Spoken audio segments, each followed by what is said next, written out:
Hello and welcome to Africa and Beyond Television Network, and we are looking at what was happening at Prophet Magaya's night of 10 around.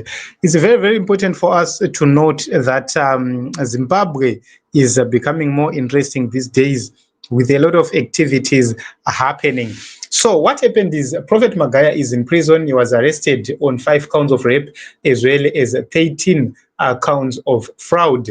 And he was denied bail, or is not out on bail, is still on remand. His wife, Tendai, was released on bail, and she attended the night of 10 around, which happened yesterday, together with their son, Magaya Jr. So the biggest question is, after the performance and after the success of the night of 10 around, hear me correctly, hear me well. I'm not dwelling on whether Magaya is a true man of God or not.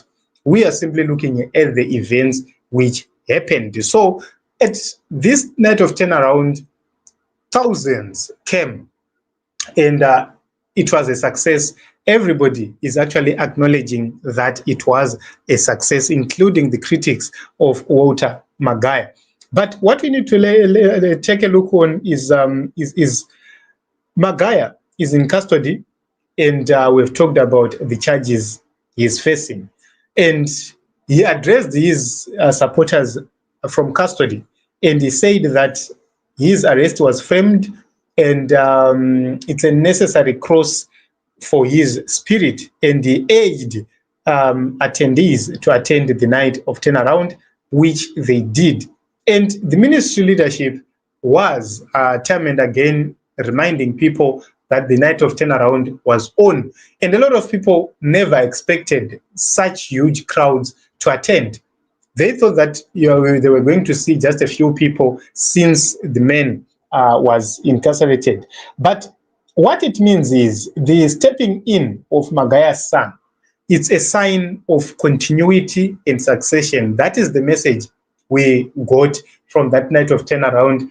The young man, I'm not so sure if the miracles were real or not, but from what we have seen so far on camera, the young man did exceptionally well. He performed so well. And those ones, I want to welcome you all to this most powerful night in the PhD ministries. Amen.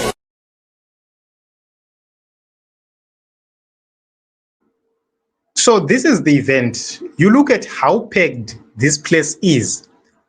People from various areas, United States of America, England, South Africa, everywhere, they attended.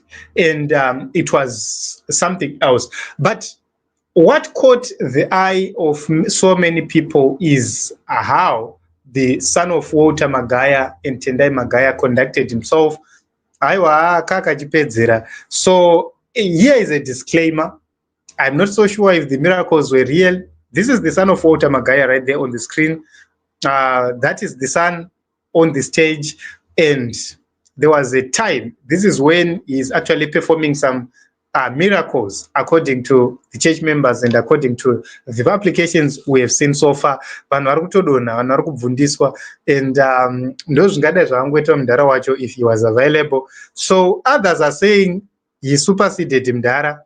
Given his age, it was not expected kuti pangarohwa vanhu nepower zvakadai so. But guys, this issue, it's very complicated because you cannot measure with an eye kuti pane chamwari here kana kuti hapana. You need to go to the scriptures and understand, but we are not going to be using that.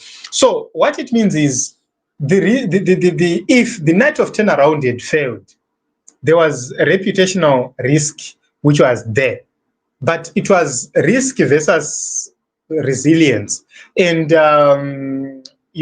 remember, this ministry is tied to Magaya, and everybody, if they had thought kuti Magaya asungwa varirwa, so it was going to be a flop.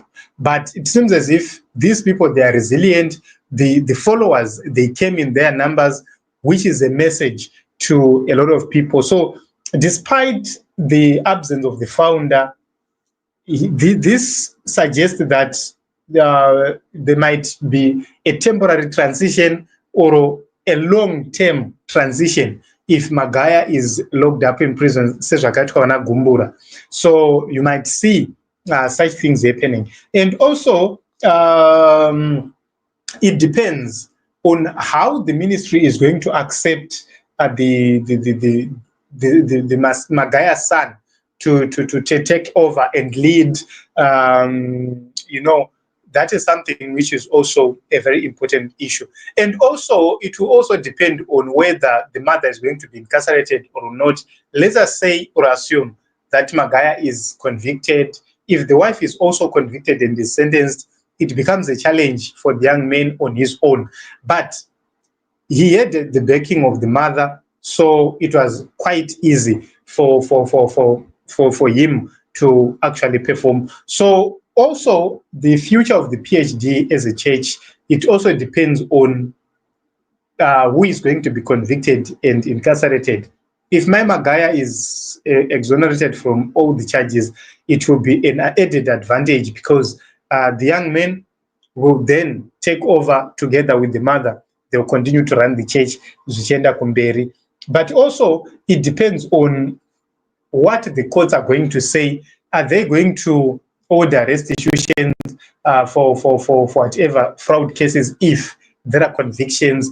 And will the church be able to raise such funds if there is need for restitution? So those are other issues. So the ministry, if the ministry can succeed without Magaya physically leading, what the suggestion is, the ministry becomes more organized and it won't be dependent on the founder. So that is another very important issue. So that could make the church resilient in the long run.